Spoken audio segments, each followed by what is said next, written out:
મિત્રો, કેમ છો? મજામાં ને?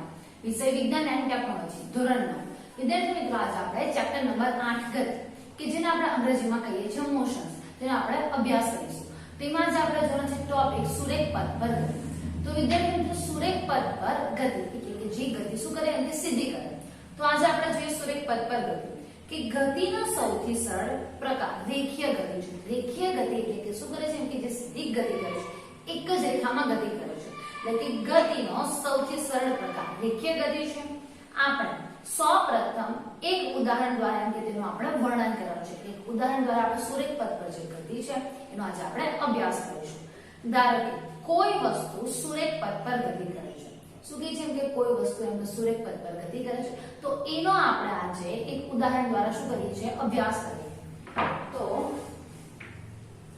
કોઈ પથ છે કે જે સુરેખ પથ પર શું કરે છે એમ કે ગતિ કરે છે. તો અહીંયા છે 0, 5, 10, 15, 20, 25, 30, 35, 40, 45, 50, 55 અને 60. તો વિદ્યાર્થી મિત્રો, આ કોઈ એક પથ છે અને શું કરે છે કે કોઈ એક પથ એક સીધી રેખામાં એટલે કે રેખા શું કરે છે કે ગતિ કરે છે કે જે આપણને અહીંયા ચોપડીમાં આપેલું છે. તો અહીંયા જે સી એટલે કે 25 મીટર એટલે કે જે 25 મીટર જે કિલોમીટરની વાત કરેલી છે, તો કિલોમીટર હોય તો કિલોમીટર ને મીટર હોય તો મીટર. જો 25 કિલોમીટર અંતર કાપે છે ત્યાં સી નામ આપેલું છે, 35 કિલોમીટર અંતર કાપે છે ત્યાં બી નામ આપેલું છે, 60 કિલોમીટર અંતર કાપે ત્યાં એ નામ આપેલું છે. એટલે કે જે એક પથ છે એના પર સીધી ગતિ કરે છે અને શરૂઆતમાં ઉગમ બિંદુ શું આપેલું છે, ઓ આપેલું છે. તો અહીંયા કીધું છે તેમ કે ધારો કે કોઈ એક પથ સુરેખ પથ પર ગતિ કરી રહી છે. એટલે જે કોઈ એક પથ છે કે જે સુરેખ પથ પર એટલે કે જે સીધી શું કરે છે, ગતિ કરે છે. વસ્તુ પોતાની ગતિ બિંદુ O થી શરૂ કરે છે. એટલે કે જે વસ્તુ છે એ પોતાની ગતિ ક્યાંથી શરૂઆત કરે છે એમ કે O બિંદુ છે ત્યાંથી. એટલે કે આપણું પ્રારંભિક બિંદુ કયું થશે, O થશે. એટલે શરૂઆત કરે છે કે જેને આપણે સંદર્ભ બિંદુ એટલે કે સંદર્ભ બિંદુ અથવા આપણે આધાર બિંદુ અથવા કે ઉગમ બિંદુ લઈ શકીએ છીએ કે જેને સંદર્ભ બિંદુ ગણી શકાય છે.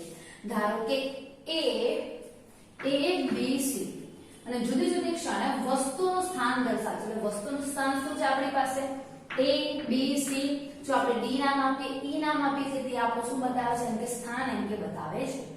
સૌપ્રથમ વસ્તુ C અને B બિંદુઓ પાસેથી પસાર થઈ બિંદુ A પાસે પહોંચે છે. સૌપ્રથમ શું છે એમ કે વસ્તુ ક્યાં પહોંચે છે, C B એટલે કે પહેલા C પછી B અને B થી પછી ક્યાં પહોંચે છે એમ કે A આગળ એમ કે જે વસ્તુ છે પહોંચે છે. ત્યારબાદ એ જ પથ પર પરત ફરે છે.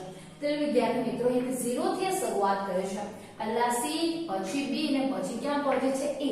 અને એ જ રસ્તે એટલે કે 60 કિલોમીટર અંતર કાપ્યા પછી એ ત્યાંથી જ પાછું શું કરે છે એમ કે રિટર્ન આવે છે અને બિંદુ B પાસે પસાર થઈ C સુધી પહોંચે છે.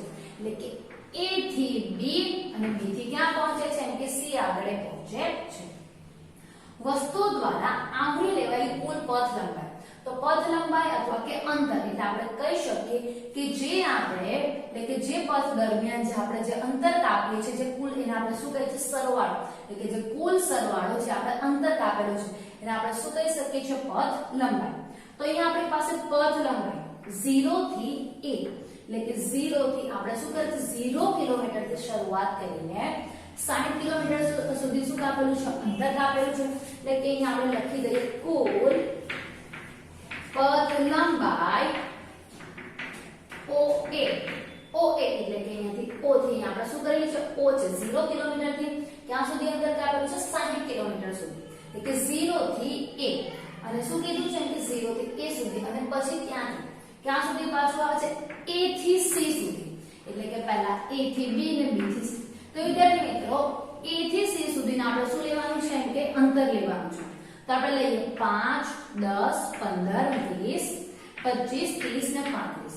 તો એટલે કે A થી C સુધીનું અંતર કેટલું છે આપણી પાસે, 35 છે. અહીં આપણે લખી દઈએ છીએ કે AC અથવા CA. તો OA આપણી પાસે કેટલું છે, 60 છે વત્તા AC કેટલું આપેલું છે, 35 આપેલું છે. તો બંનેનો સરવાળો કેટલો થાય છે, 95 કિલોમીટર. તો આપણે કે 95 કિલોમીટર. તો અહીંયા આપણને આપી દીધું એટલે કે 60 વત્તા 35 એટલે કેટલા થાય આપણી પાસે 95 કિલોમીટર કે જે વસ્તુ દ્વારા કપાયેલું કુલ અંતર છે. એટલે કે જે વસ્તુ છે એના દ્વારા શું છે કે કપાયેલું કુલ અંતર છે. કોઈ વસ્તુનું અંતર નક્કી કરવા માટે ફક્ત મૂલ્યની જરૂર હોય છે. વિદ્યાર્થી મિત્રો અહીંયા કીધું છે કે આપણને કોઈ વસ્તુનું આપણે જો અંતર નક્કી કરવું હોય તો શું છે કે મૂલ્યની જરૂર પડે છે, દિશાની જરૂર પડતી નથી કે તે કઈ દિશામાં કામ કરે છે એની આપણને જરૂર પડતી નથી. એના શું છે કે એનું માન, એનું મૂલ્ય આપણને જરૂરી હોય છે. એટલે કે ગતિની દિશાની એટલે અહીંયા કીધું છે કે ગતિની દિશાની નહીં. કેટલીક રાશિઓ એવી છે કે જેને માન મૂલ્ય વડે દર્શાવી શકાય છે. એટલે કે જે એવી કેટલીક રાશિઓ છે કે જેને આપણે માત્ર મૂલ્ય વડે દર્શાવી શકીએ છીએ, જેમ કે અંતર છે, સ્થાનાંતર છે. એટલે કે આ આંકડાકીય મૂલ્ય તે ભૌતિક રાશિનું માન દર્શાવે છે. એટલે કે જે ભૌતિક રાશિ છે એનું શું બતાવે છે કે એનું મૂલ્ય દર્શાવે છે. આ ઉદાહરણ દ્વારા શું તમે પ્રારંભિક અવસ્થા O થી તેની અવસ્થા C સુધીનું અંતર જાણી શકો છો. એટલે કે આપણે જે પ્રારંભિક અવસ્થા કઈ છે O છે અને ત્યાંથી એટલે કે O થી C સુધીનું આપણે અંતર જાણી શકીએ છીએ. તો અહીંયા 0 કિલોમીટર છે, જ્યારે અહીંયા કેટલું છે 25 કિલોમીટર છે. તો આ બંને વચ્ચેનું ડિસ્ટન્સ કેટલું થયું આપણી પાસે 25 કિલોમીટર. તો અહીંયા આપણને કીધું છે કે પ્રારંભિક અવસ્થા 0 થી તેની અવસ્થા એટલે કે C સુધીનું અંતર જાણી શકો. આ તફાવત તમને બિંદુ O થી શરૂ કરી બિંદુ A પરથી પરત થઈને બિંદુ C સુધી પહોંચતા થતા સ્થાનાંતરનું મૂલ્ય આવે છે. વિદ્યાર્થી મિત્રો સ્થાનાંતર અને અંતર કે જેની વ્યાખ્યા આપણે આગળના વિડિયોમાં જોઈ છે કે સ્થાનાંતર કોને કહેવાય છે અને અંતર કોને કહેવાય છે. તો એ કીધું તેમ કે આ તફાવતને તમને બિંદુ O થી શરૂ કરીને A પરથી એટલે કે અહીંયા આપણે O થી શરૂ કરીને A પરથી પરત કરી એટલે કે પરત થઈ બિંદુ C સુધી એટલે કે O થી A અને A થી ક્યાં સુધી એમ કે C સુધી. તો C સુધી પહોંચતા સ્થાનાંતરનું મૂલ્ય આપે છે. તો વિદ્યાર્થી મિત્રો સ્થાનાંતરના મૂલ્યની વાત કરીએ કે O થી A અને A થી શું કીધું છે એમ કે C સુધી કે જે આપણને શું આપે છે સ્થાનાંતર. તો સ્થાનાંતર એટલે કે જેમાં આપણું શું હોય લઘુત્તમ અંતર એટલે કે ઓછામાં ઓછું અંતર. ત્યાં કીધું છે કે વસ્તુની પ્રારંભિક તેમજ કે અંતિમ સ્થિતિ વચ્ચેના લઘુત્તમ અંતરને એટલે કે પ્રારંભિક અને જે અંતિમ સ્થિતિ છે તેના લઘુત્તમ અંતરને આપણે શું કહીએ છીએ કે સ્થાનાંતર કહીએ છીએ. એટલે કે જે ઓછામાં ઓછું અંતર આવે છે એ શું છે કે સ્થાનાંતર છે. કે શું સ્થાનાંતરનું મૂલ્ય એટલે કે વસ્તુ દ્વારા કપાયેલા અંતર જેટલું હોઈ શકે. એટલે કે જે અંતર અને સ્થાનાંતર એટલે સરખું છે કે નહીં તો આપણે જોઈએ છીએ. એટલે કે અંતર આપણી પાસે કેટલું આવી ગયું છે 95 કિલોમીટર. સ્થાનાંતર જો 95 કિલોમીટર આવે તો આપણે કહી શકીએ કે સ્થાનાંતર અને જે પથ લંબાઈ જે અંતર છે એ શું છે એમ કે સરખું છે. શું સ્થાનાંતરનું મૂલ્ય વસ્તુ દ્વારા જે કપાયેલું અંતર છે એમ કે સરખું હોય કે નહીં. તો આકૃતિને આપેલી છે કે આકૃતિને કે ઉદાહરણ દ્વારા એમ કે ધ્યાનમાં લેવાનું છે. વસ્તુ દ્વારા O થી A તો O થી A સુધી ગતિ દરમિયાન કાપેલા અંતરનું મૂલ્ય 60 કિલોમીટર છે. અહીંયા આપણી પાસે અંતર કેટલું આપી દીધું છે 60 કિલોમીટર. તો અહીંયા આપણે લખીએ કે કુલ સ્થાનાંતર. તો કુલ સ્થાનાંતર એટલે કે O થી આપણને કેટલું આપેલું છે અહીંયા 60 કિલોમીટર. તો લખી દઈએ છે તો O થી A સુધીની ગતિ દરમિયાન જે આપણે કાપેલા અંતરનું મૂલ્ય કેટલું છે કે 60 કિલોમીટર છે. અને તથા એટલે કે સ્થાનાંતરનું મૂલ્ય કેટલું થયું આપણી પાસે 60 કિલોમીટર થયું. O થી A અને ત્યાંથી B એટલે કે O થી A અને A થી ક્યાં આવે છે એમ કે B તરફ આવે છે. તો B સુધી પાછા ફરતા તેને કાપેલ અંતર એટલે કે B થી A થી B તરફ આવે છે ત્યારે કાપેલું અંતર 5 10 15 20 ને 25. તો ત્યારે કેટલું હોય છે એમ કે 25 હોય છે. એટલે કે આપણે લખી દઈએ AB. તો OA કેટલું છે અહીંયા O થી A સુધી 60 છે વત્તા AB એટલે કે A થી B સુધીનું અંતર કેટલું છે આપણી પાસે 25 છે. તો બંનેનું શું કરી દઈએ આપણે સરવાળો કરી દઈએ તો કેટલા આવે જશે 85 કિલોમીટર. તો આપણને સ્થાનાંતર કેટલું મળી ગયું છે કે 85 કિલોમીટર. તો આપણે એવી જ સ્થાનાંતર લેવાનું કે જે લઘુત્તમ એટલે કે ઓછામાં ઓછું મૂલ્ય આવે. તો આપણે કહી શકીએ કે પથ લંબાઈ કેટલી છે 95 છે જ્યારે કુલ સ્થાનાંતર કેટલું છે આપણી પાસે 85 છે. એટલે કે સ્થાનાંતર અને પથ લંબાઈ એટલે બંને સરખા નથી. તો કે આ સિવાય આપણે એ પણ નોંધ છે કે ગતિ દરમિયાન સ્થાનાંતરનું મૂલ્ય એટલે કે શૂન્ય હોઈ શકે.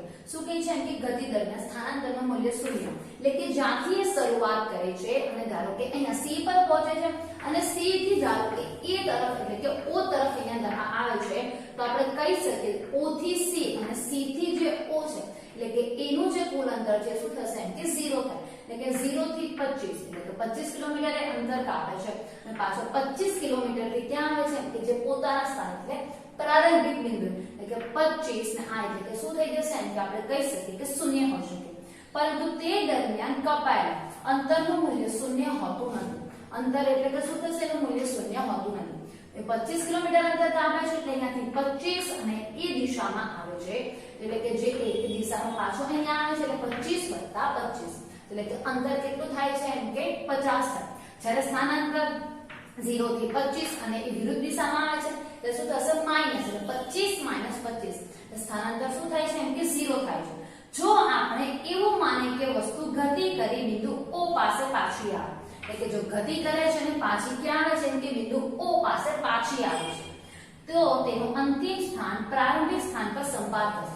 સંપાત એટલે વિદ્યાર્થી મિત્રો કે અહીંયાથી જો એ આગળ વધે છે તો એ જ રેખા પર એટલે કે એ જ જે રસ્તા પર છે એ શું કરે છે એમ કે પાછું આવે છે સંપાત થાય છે. તો આપણે કહી શકીએ કે શું છે એમ કે સંપાત થાય છે અને તેથી તેનું સ્થાનાંતર એટલે કે સ્થાનાંતર શું થાય છે એમ કે 0 થાય છે.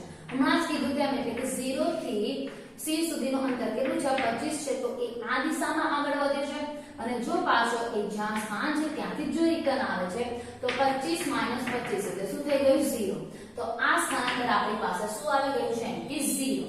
પરંતુ આ ગતિ દરમિયાન તેણે કાપેલું કુલ અંતર આ શું છે આપણી પાસે સ્થાનાંતર છે અને કાપેલું જો કુલ અંતર આપણે કહી શકીએ 25 વત્તા 25 એટલે અંતર કેટલું થશે આપણી પાસે 50 થશે. એટલે કે અહીંયા તમને ઉદાહરણ દ્વારા અહીંયા આપેલું છે કે પરંતુ આ ગતિ દરમિયાન તેણે કાપેલું કુલ અંતર O થી A કેટલું કાપેલું છે 60 કાપેલું છે અને A થી O કેટલું થશે 60 થાય એટલે કે 60 વત્તા 60 એટલે કેટલા થયા 120 એટલે કે 120 કિલોમીટર થશે. આ રીતે બે અલગ અલગ ભૌતિક રાશિઓ અંતર અને સ્થાનાંતરનો ઉપયોગ વસ્તુની ગતિના સંપૂર્ણ વર્ણન માટે તેમજ આપેલા સમયગાળામાં વસ્તુના પ્રારંભિક સ્થાનની સાપેક્ષ અંતિમ સ્થાન જાણવામાં કરવામાં આવશે. પ્રારંભિક સ્થાન અને અંતિમ સ્થાન જાણીને જેમ કે કરવામાં આવશે. તો વિદ્યાર્થી મિત્રો અહીંયા આપણને બે પ્રવૃત્તિ આપેલી છે 8.3 અને 8.4 કે 1 મીટર પટ્ટી અને એક લાંબુ દોરડું લેવાનું છે. બાસ્કેટબોલના મેદાનમાં એક ખૂણાથી તેની વિરુદ્ધ આવેલા બીજા ખૂણાના સુધી તેને કે ધારે ધારે ચાલતા જાઓ.